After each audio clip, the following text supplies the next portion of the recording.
Arthur Thorne sat in the same booth he always sat in. It was a corner booth, deep red leather, tucked away in the back of an Italian restaurant that owed its continued existence to his patronage. The air was thick with the scent of garlic, old wine, and unspoken power. Men came and went from his table. They spoke in low, respectful tones. They brought him envelopes.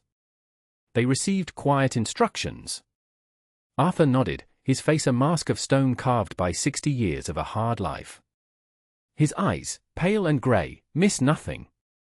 They were the eyes of a man who had seen too much and felt too little for far too long. His world was one of order. Of rules. His rules.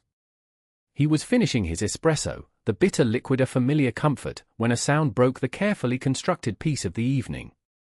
It was a commotion from the street outside. A man's voice, raised in anger. Harsh and ugly. And then another sound. A dog's yelp.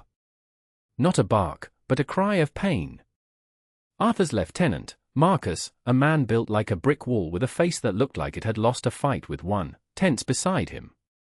"I'll have someone take care of it, Arthur," Marcus murmured, his hand already moving to his phone.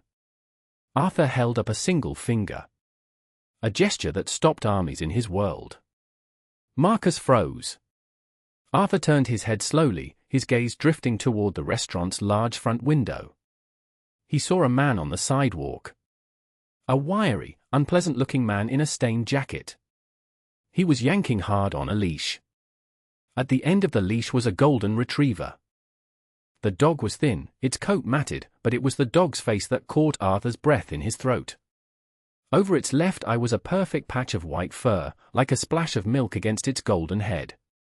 Arthur's blood ran cold. He knew that patch. He had not seen it in 30 years, not since he was a young man with a younger brother who had a dog named Sonny. A brother and a dog who had vanished from the face of the earth on a Tuesday afternoon. The man on the street kicked the dog. A small, sharp kick to its ribs. The dog whimpered and collapsed onto the pavement. Something inside Arthur Thorne, something old and long dormant, broke wide open. The espresso cup in his hand remained perfectly still, but a storm raged within him. He placed the cup down with a soft click that sounded like a gunshot in the sudden silence of his mind. "Stay here," he said to Marcus. His voice was unnervingly calm. It was a tone Marcus had heard only twice before. Both times, someone had ended up in the river. Arthur stood up. He adjusted his tailored suit jacket, a motion so ingrained it was like breathing. He never went out alone. He never involved himself in street-level nonsense. It was against his own protocol.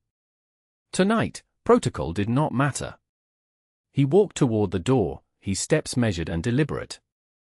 The entire restaurant watched him go, a collection of men who knew better than to speak. He pushed the heavy oak door open and stepped out into the cool night air, his grey eyes fixed on the man and the dog. Fixed on a ghost from a life he had buried 3 decades ago. Stay with me until the end, because what happens next is a journey into a past that was never truly gone, and a story of a promise that time itself could not erase. Now, if you want to see more stories that explore the hidden corners of the human heart, take a moment to like this video and hit that subscribe button. And let us know in the comments where you're watching from tonight. We love seeing how far these stories travel. Now, let's get into it. Arthur Thorne was not a good man. He knew this. The city knew this. He had built an empire on foundations of fear, intimidation, and unwavering control. His business was the city's shadows. He owned shipping lines, construction companies, and waste management services. On paper. In reality, he owned people. He owned favors. He owned secrets. His reputation was forged in the fires of a brutal takeover in his late 20s. He had dismantled the old guard, piece by piece, not with chaotic violence, but with surgical precision. He had rules. 3 of them were sacred. Rule 1, loyalty is paid in loyalty. Betrayal is paid in blood. Rule 2, women and children are off limits. They are civilians in a war they did not choose. To harm one was to sign your own death warrant. Rule 3. Never make it personal. Business was a game of numbers and leverage, not emotion. For 30 years, he had lived by these rules. They had made him rich. They had made him powerful. They had made him utterly alone. The source of this rigid code, this lonely existence, was a hole in his past.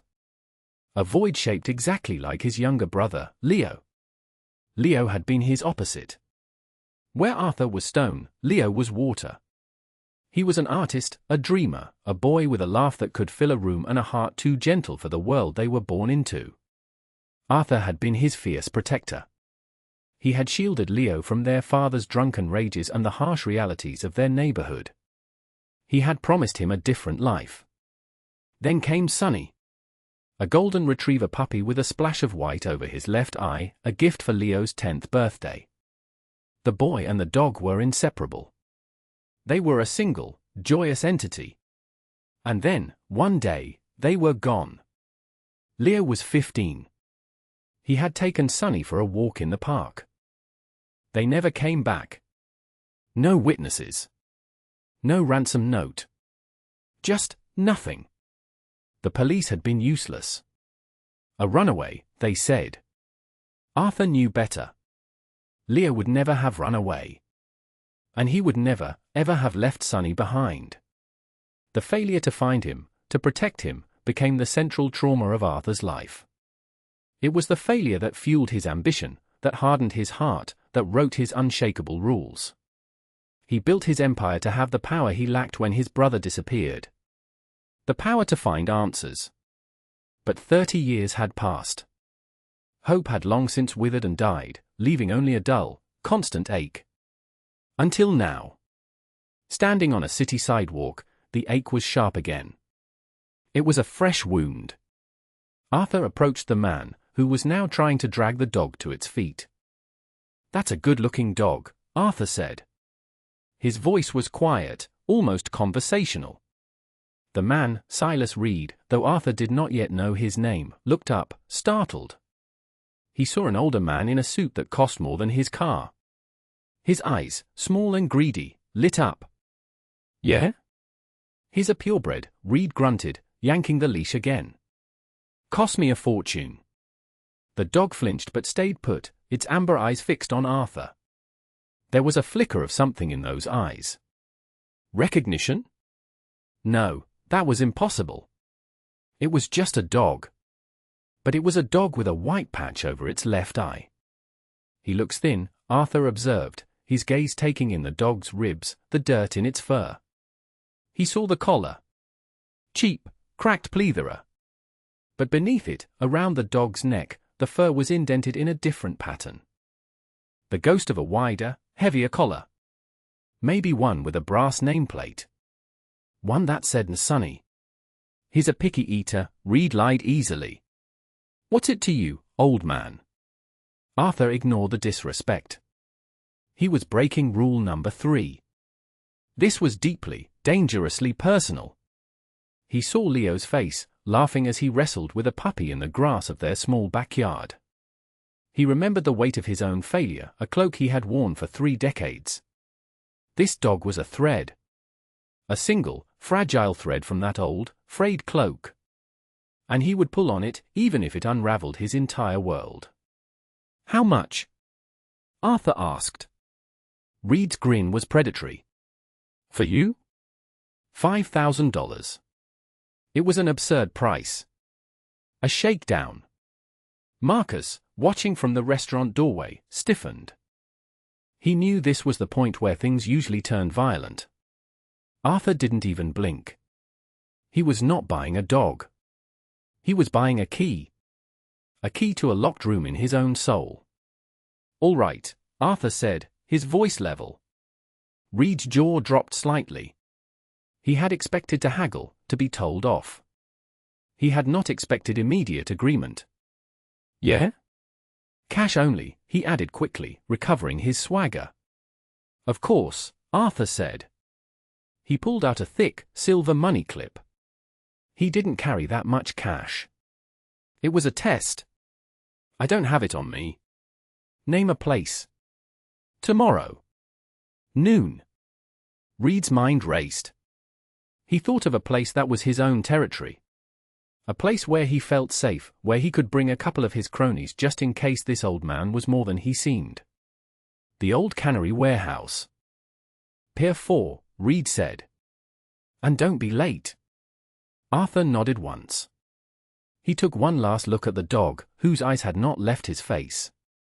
He wanted to reach down, to touch the white patch, to whisper a name he had not spoken aloud in years.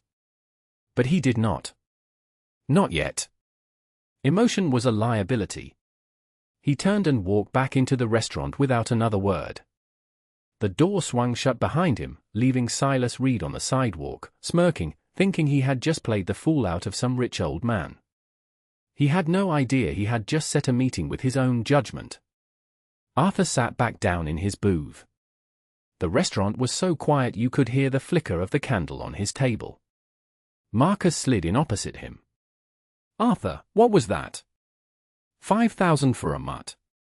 Arthur looked at his lieutenant. He saw the concern, the confusion. He saw 30 years of shared history. But Marcus could not understand this. No one could. Find out everything there is to know about that man, Arthur said, his voice flat and cold. His name, his address, his associates, what he had for breakfast. Everything. Marcus nodded, already typing into his phone. And the meeting? We'll be there, Arthur said. But we're not going there to buy a dog. He picked up his espresso cup. His hand was perfectly steady. But inside, the ghost of a 15-year-old boy was screaming for justice. And for the first time in a very long time, Arthur Thorne was listening. He made one more call. To a veterinarian named Dr. Evans. A man who owed Arthur his career, his clinic, and his silence. I have a patient for you, doctor, Arthur said into the phone. An old friend.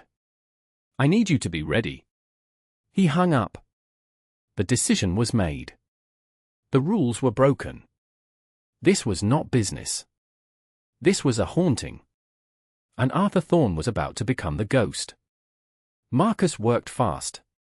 He was a man of quiet, brutal efficiency. By morning, a full dossier was on the table in Arthur's penthouse office. The city skyline glittered outside the floor-to-ceiling windows, a kingdom of glass and steel that Arthur ruled from the shadows. The man's name was Silas Reed. A low-life. A parasite. The file was thin on major crimes but thick with petty cruelties. Illegal gambling, small-time cons, and a string of complaints from animal welfare groups. He was suspected of being involved in a dog-fighting ring on the outskirts of the city. The cannery warehouse on Pier 4 was his base of operations. He didn't buy that dog, Arthur, Marcus said, standing at attention before the massive oak desk. A man like this doesn't buy. He steals. Arthur stared at the photograph of Reed in the file. A smug, weak face. The kind of face he had been crushing his entire adult life. It doesn't matter how he got him, Arthur said softly. It only matters that I get him back. Marcus hesitated. Arthur, are you sure about this? About the dog? It's been 30 years. It can't be the same 1 inch. Of course it's not the same one, Arthur snapped, his voice sharp with an emotion he rarely showed. The dog would be ancient. Dead. He paused, collecting himself. But the patch is the same. Exactly the same. It's a descendant. It has to be. Sonny was a male. Maybe he sired a litter before. He could not finish the sentence. Someone kept the line going, he continued, more to himself than to Marcus. Someone cared enough to keep that specific trait alive. And that someone might know something. This was the hope. The fragile, impossible hope that had ignited in his chest. The dog was not the answer. It was a clue. The first real clue in 3 decades. The plan for the meeting? Marcus asked, steering the conversation back to familiar territory. Arthur leaned back in his leather chair. His eyes were distant, looking at the past, but his mind was sharp, focused on the immediate future. "The plan is simple," he said. "You and I, with David and Ben. We go in quiet. No noise, no fuss. We secure the dog first.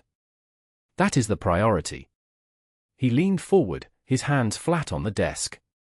"David and Ben will handle Reed's associates if he brought any. You and I will have a conversation with Mr. Reed. And the 5,000. A flicker of a smile, cold and thin, touched Arthur's lips. He can consider the conversation his payment. The air in the office was still. The plan was set. It was swift, decisive, and final. It was the Arthur Thorne way. The cannery warehouse loomed against the grey, overcast sky. It smelled of rust, dead fish, and decay. Arthur's black sedan pulled up a block away, silent as a shark. He sat in the back, staring at the derelict building. He felt a strange calm settle over him. This was his element. Confrontation. Resolution. But the reason for it was anything but familiar. He was not here for money or territory. He was here for a memory. David and Ben, two of his most trusted men, exited the car and melted into the shadows around the warehouse. Their movements were fluid, professional. Marcus turned from the front seat. "They're in position. They report 2 other men with Reed. Amateurs." Arthur simply nodded. He opened his car door and stepped out. He and Marcus walked toward the large, rusted service entrance. The door was slightly ajar. They slipped inside without a sound. The interior of the warehouse was a vast, cavernous space filled with gloom and the stench of animal fear. Cages were stacked against one wall. In them were dogs of various breeds. Pit bulls, shepherds, mutts. All of them were scarred, thin, and silent. Their spirits were broken. A wave of cold fury washed over Arthur. He remembered his second rule. Harming the innocent.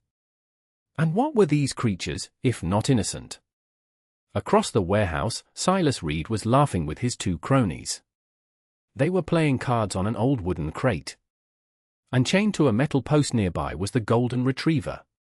The dog was lying on the cold concrete, its head on its paws. Its eyes were open, watching the door. As Arthur stepped out of the shadows, the dog's head lifted. Its tail gave a single, hesitant thump against the floor. Reed and his men did not notice. But Arthur did. 2 soft thuds from the far side of the warehouse signaled that David and Ben had neutralized Reed's associates. It was over before it began. Reed looked up from his cards, sensing the shift in the atmosphere. His laughter died in his throat. He saw Arthur and Marcus approaching, moving not like men, but like shadows with purpose. "Hey! You're early," Reed stammered, trying to sound tough. "Got the cash?" Arthur did not look at him. His eyes were fixed on the dog. He walked directly to the retriever, ignoring Reed completely. He knelt down, an act that sent a protest through his aging knees. The dog did not shrink away. It watched him, its amber eyes full of a weary intelligence. Arthur reached out and gently unclipped the chain from the cheap collar. The dog stood up, shook itself, and then nudged its head against Arthur's hand. The touch was electric. It was a connection across time, a bridge to a lost world. Arthur finally turned his gaze to Silas Reed, who was now standing, his face pale with fear. "This dog," Arthur began, his voice dangerously soft, "belonged to my brother." Reed's eyes widened. "What? No, I bought him. From a guy. My brother was 15 when he disappeared," Arthur continued, his voice a low rumble. "He was a good kid. He loved to draw. He loved baseball. And he loved his dog more than anything in this world. The dog's name was Sonny." He stroked the retriever's head, his touch gentle. "They vanished together. For 30 years, I have wondered what happened to them. What happened to him?" He looked directly into Reed's soul. "Now, you are going to tell me," very calmly and very clearly, "Where you got this dog?" Terror made Reed babble. "An old man. I swear. An old recluse upstate, near a town called Havenwood. He got picked up by the cops a few weeks ago. Hoarding, trespassing, something stupid. His property was being cleared out. I heard about the dogs he had. I went and took this one. He looked like a purebred. I thought I could sell him." Arthur absorbed the information. An old man. A recluse. Arrested. It was a trail. A real trail. What was his name? I don't know. They just called him Old Man Hemlock. Lived in the woods for decades. Arthur stood up slowly. He looked around at the other cages, at the silent, suffering dogs. His jaw tightened. He turned to Marcus. "Call the North Shore Animal League. Tell them I am making a substantial donation. Tell them to come to this address. There are some guests here who need a ride." Marcus nodded. Arthur then looked back at Reed. Reed's pathetic, cruel existence had intersected with the single greatest tragedy of Arthur's life. For that, there had to be a reckoning. "You and I are finished talking," Arthur said. "But Marcus has a few more questions for you. About your business practices." He turned his back on Silas Reed. He gave the golden retriever a soft pat on the side. "Come on, son," he whispered. The dog followed him without hesitation, staying close to his leg as they walked out of the warehouse and into the light. Behind them, the sounds were brief and muffled. The narrative of Silas Reed and his cruelty to animals was permanently closed. He would not be bothering anyone, or anything, ever again. Dr. Evans's clinic was sterile and quiet. He worked on the golden retriever with practiced care, his face betraying no curiosity about the old, powerful man who stood watching his every move. The dog was malnourished and dehydrated, with a few cracked ribs and a host of minor infections. But he was strong. A survivor. "He's a fighter," the doctor said, cleaning a cut on the dog's leg. "Probably about 8 years old." Arthur nodded. "Not Sonny. But perhaps a grandson. Or a great-grandson." "Check for a microchip," Arthur commanded. The doctor ran a scanner over the dog's back. "A beep." "He has one," Evans said, surprised. "It's an older model. Probably hasn't been active in years. But I can get the number." He jotted down a long string of digits on a notepad and handed it to Arthur. Another piece of the puzzle. Another step on the trail.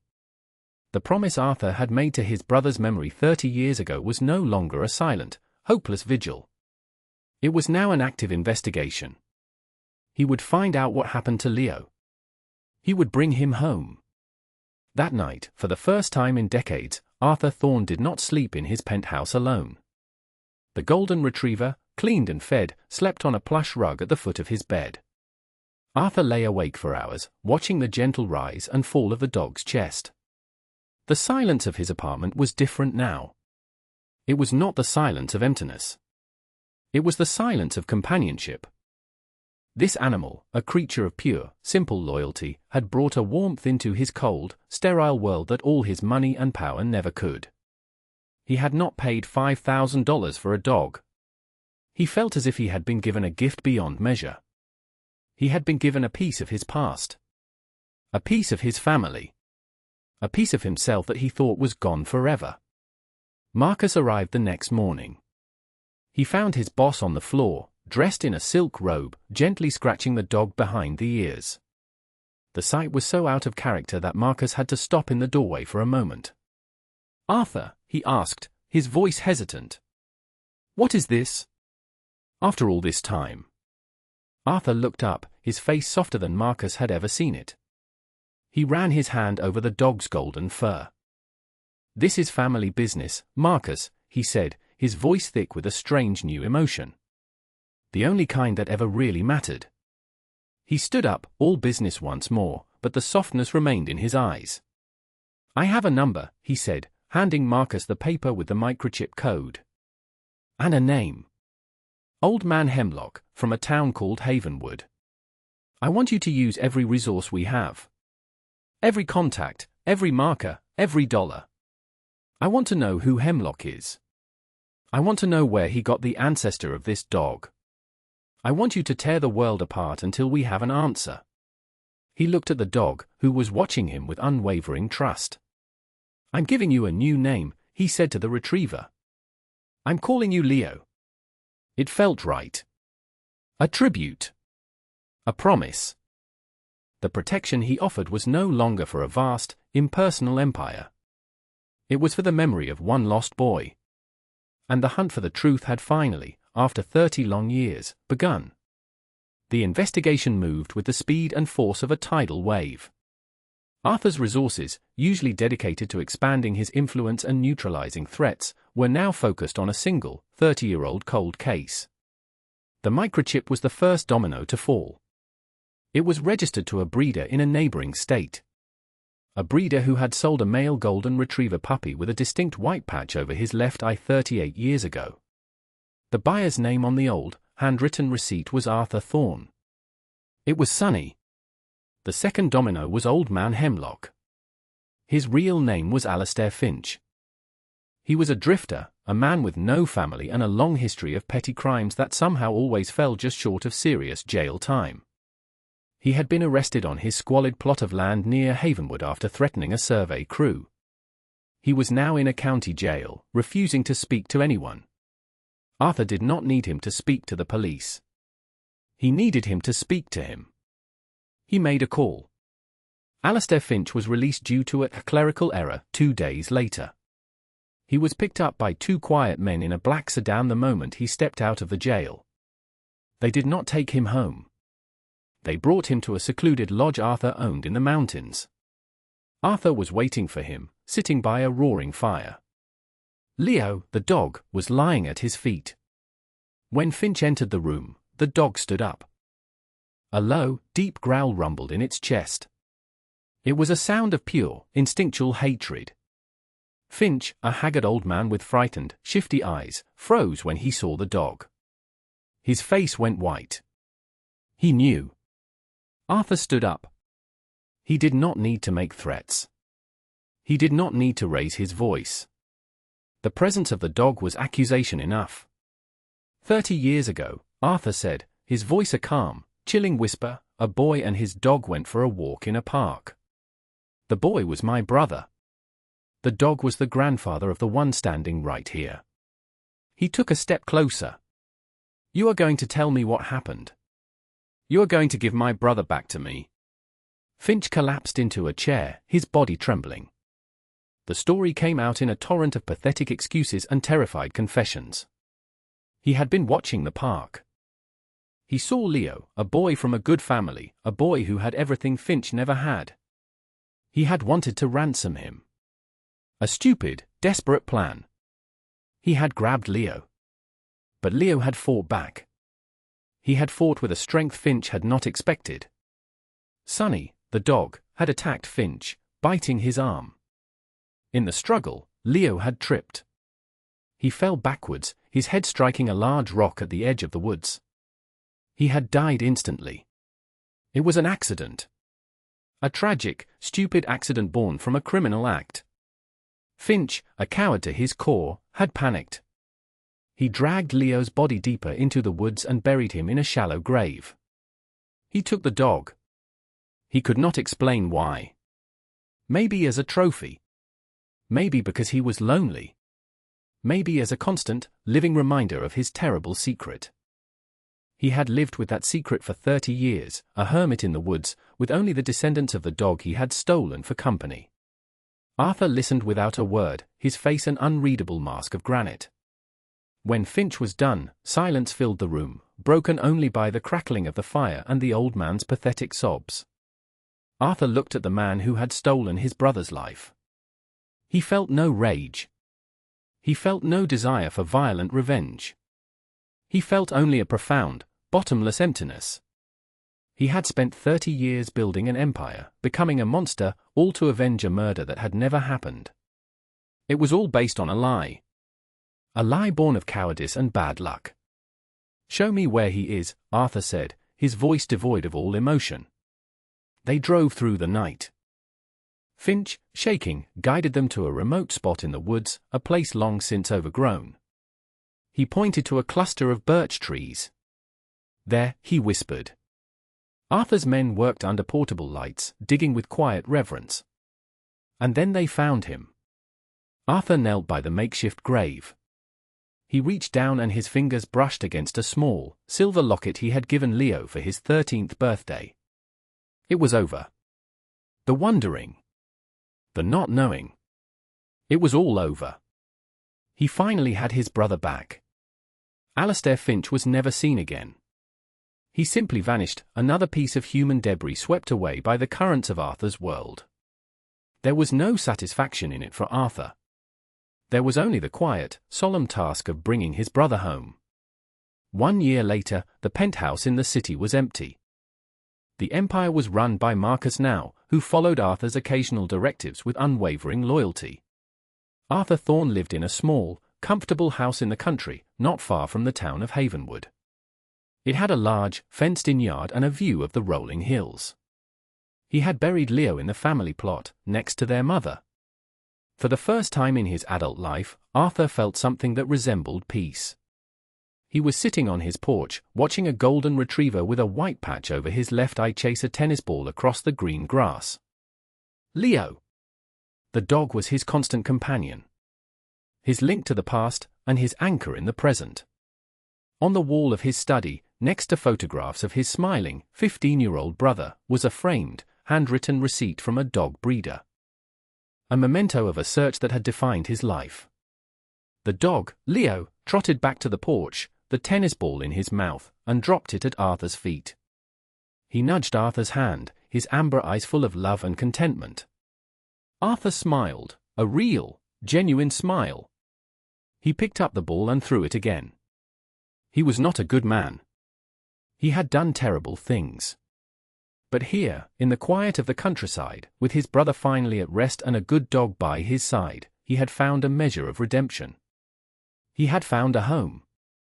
Justice, Arthur learned, does not always arrive like a thunderclap. Sometimes, it comes quietly, on the paws of a faithful animal, a living echo of a love that was never truly lost. It reminds us that the deepest loyalties are not bound by time, and that the most important promises are often the ones we keep for those who can no longer thank us. For in the end, it is not the empires we build that define us, but the broken pieces of our own hearts that we have the courage to find and, finally, bring home.